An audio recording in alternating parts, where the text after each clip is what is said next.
Now, the Kogi State House of Assembly has suspended the chairman of Ibaji local government area, Ugeh Onuche, over allegations of gross misconduct and actions that are said to have tarnished the state's image. The House resolved that an effective investigation into the allegations against the embattled chairman will not be possible while he remains in office, thus his suspension during plenary.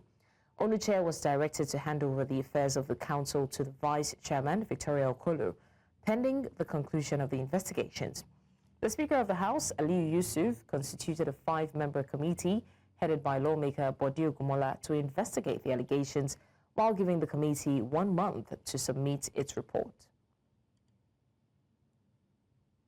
News Central's Mono Balagbogbo joins us now from Lokoja for more on this story. Mono, thank you for joining us. Now, there have been repeated suspensions of local government chairmen in Kogi State, and now the Ibaji chairman joins that list.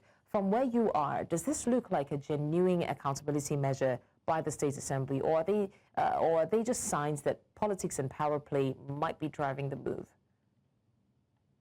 Well, good evening, Blessings. Good evening, Nigerians. Well, from the statement that was released that we heard from what happened yesterday during plenary and the Kogi State House of Assembly, a specific reason for the suspension was not clearly spelled out. All we were told was just gross alleged misconduct. So that could probably be due to financial responsibility and all of that. But since that were not revealed, what they actually said that a committee has been set up a ad hoc committee that will look into the matter and weigh in all of the allegations. So right now, we can't categorically point to that reason why the suspension is currently ongoing. But I must tell you that the political atmosphere here in the state is very high. It's just barely 2 years of the state administration, the administration.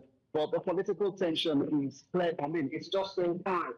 Just yesterday, also during plenary, the minority leader dropped his political party to join the APC. So that is what I can tell you for now. So there is a lot of tension in terms of the political atmosphere in this state. That I can tell you, definitely.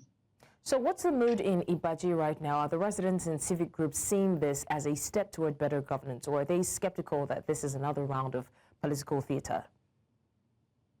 Well, the one I can tell you is that the Ibaji concerned list, which is a group of consultants from that community, they went to the official in the government and he brought to the system by the folk of country. But other things that could be more accountability regarding government. You look at the Ibaji local government area. This was a local government area that was in the news back in 2023.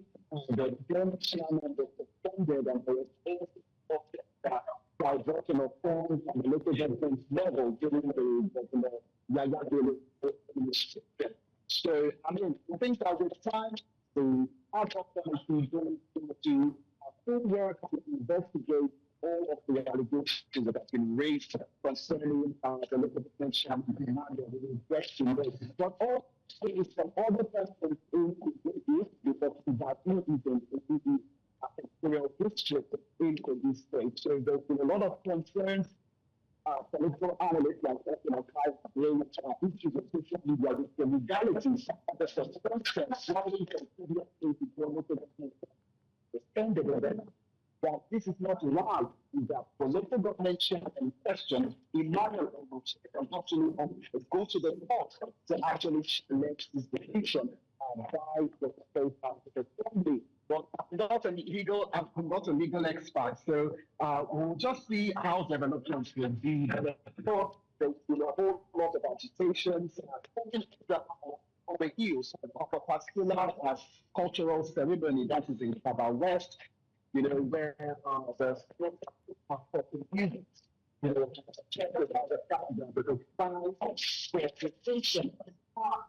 the people being represented by the police has been in France. I mean, this year, the responsibility central, Governor Ugeh he's just barely 2 years in office.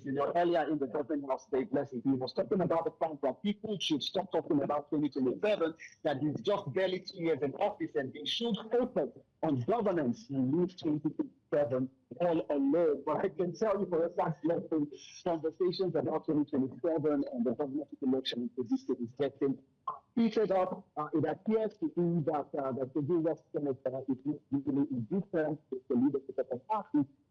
Hence, some of these comments that we are ready to pass together with some doctor so the part and actually resist to that some of the conversations that is really, featuring the conversation. All right. So I'm not really surprised with this. All right, Mona, thank you so much for bringing us the update on the alleged misconduct in Kogi State.